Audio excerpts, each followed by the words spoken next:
What happens if your point guard gets in foul trouble and your bench isn't very deep? You might have to bring the ball up. It's not your primary responsibility. It is your secondary responsibility. If you have a tremendously talented point guard on your team, creates havoc, gets down the lane, what do you think the opposing coach is going to do? Double team him, or deny him the ball, or trap him. That leaves it up to you, because I don't think the power forward is going to bring the ball up the court. You have to be a good, proficient ball handler and dribbler in order to set the offense up. I think it's important that you know at least 2 post moves.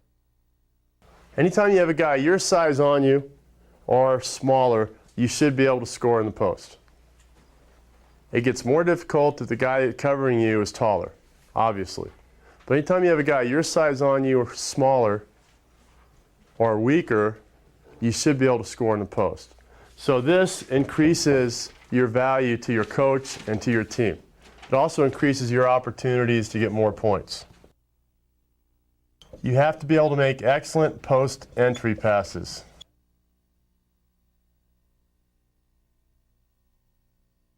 Why do you think this is important?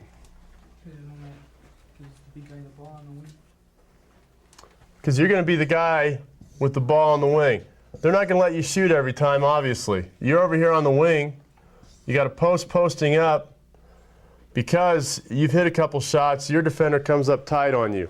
Who's going to be open? 1 or 2 people, maybe 3. You might have a player come down through here, or point guard screens away. This player comes up. But where's the highest percentage shot? Highest percentage shot is somewhere around here, isn't it? No teams ever win games consistently or championships without getting points in the paint. So you need your big guy. You have to be his emotional buddy. That means when he does something good, you get him the ball. If he gets doubled, you've got a catch and shoot situation. Or if this guy reacts quick and gets back out on you, then you just kick it back in the post. You get your big guy scoring. Is he going to play defense harder? Yes. A lot harder. You have to get your post people involved. One of the biggest weaknesses of inferior teams, they have no interior scoring consistently. You have to get your big guys involved. It is not a one-person show. So you have to have the ability to make good entry passes. You have to be offensively minded. What does it mean to be offensively minded? A point guard's responsibility is to do what first? Point guard, pass first, shoot second. Shooting guard's responsibility is? Shoot first, pass second. Correct. Shoot first, pass second.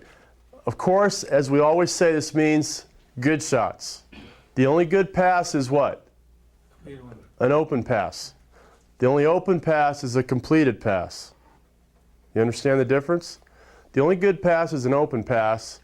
The only open pass is a completed pass. So a good pass will be a completed pass, won't it? When you're a shooter, the only good shot is an open shot. You want to take high percentage shots. Nobody can be a good percentage shooter by forcing shots. Nobody. Just doesn't happen. So that means, however, you have to be looking for your shot all the time. You can't hesitate. You're going to war, you got a wide open target, the enemy's right there, put the ball right in the net. You've got to be willing to pull the trigger and take the shot. Makes you a better player.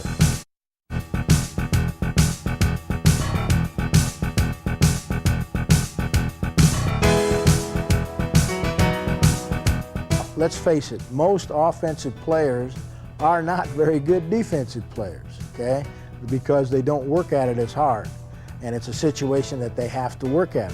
Because when they go to the next level, they have to be able to play defense as well as offense, okay? So we work on them, we tell them, hey, get back, get where you're supposed to be. Stop the ball, play defense, and work hard, and help our point guard out so he doesn't have to help you out very much. A lot of players believe that because they're the shooting guard, they don't have to play defense. Simply not true. In fact, I knew of a coach in high school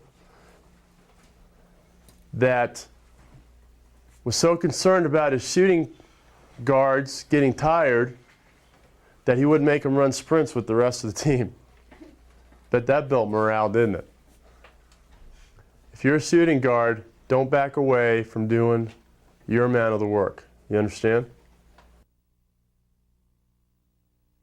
First rule is hold your opponent under their scoring average.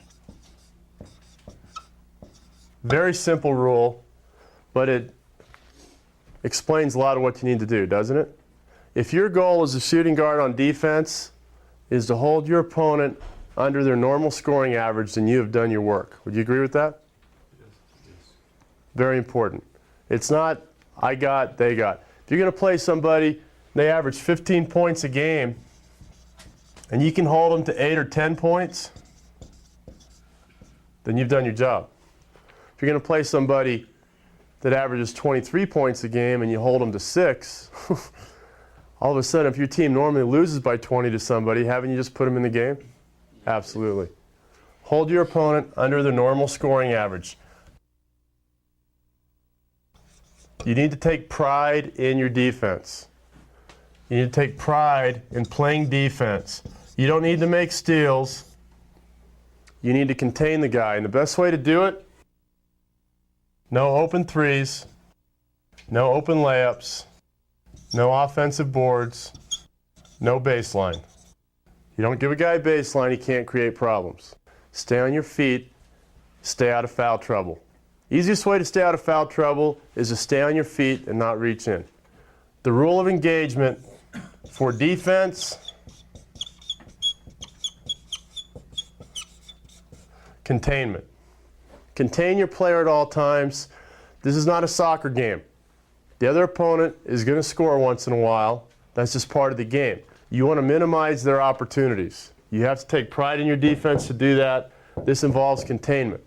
When you reach in on a player and they're out on the perimeter dribbling the ball, takes you off balance, they go by you, the big guy helps out, boom, little layup or dunk pass, and it looks really bad. Just because you didn't contain somebody. Who's the primary safety on a fast break? Point guard is. So you're the secondary safety. Part of that is because you play on the perimeter. Second part of that is that you're one of the faster guys on the team, hopefully. You also have to have the ability to double team the other offensive post efficiently and intelligently without giving up points to your own man. You have to know when you can do it and when you can't.